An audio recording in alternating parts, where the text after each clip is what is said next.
Just 3 hours after the governor's mask-wearing order, the Altoona Vice Mayor, Dave Butterbaugh, posted on Facebook saying the city was, quote, most certainly not going to enforce the declared wear a mask order. Our Colleen Knutson spoke exclusively with him today. She joins us now live in Altoona. Colleen, what did the Vice Mayor tell you about the city's stance on this order? Amanda, after having a discussion with the city manager about the governor's order, Butterbaugh tells me that it's up to each individual person to use their common sense and do what they think is right for them.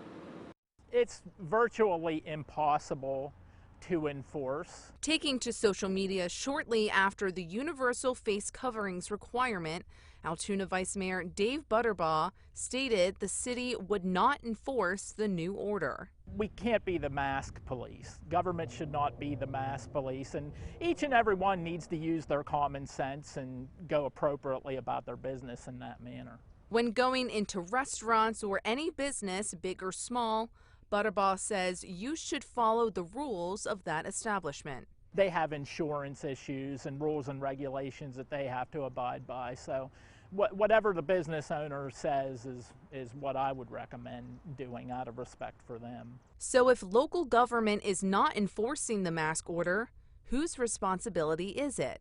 Butterbaugh says the public. It should be up to everybody to discern the situation they're in and what is safest for them, and if they need to wear one and feel like that's the thing to do, then they can do it, or if they don't need to wear one, then they have that freedom also. Altoona Mayor Matt Pacifico says Butterbaugh was not speaking on behalf of the city or city council, but continues in a statement, quote, this is a tough order for the city to enforce and would be best left to individual businesses to enforce at a level they're comfortable with. Butterbaugh says if there is an uptick in cases in Blair County, the city would consult with medical and emergency officials to discuss what more can be done. In Altoona, I'm Colleen Knutson, WTAJ News. Colleen, thank you.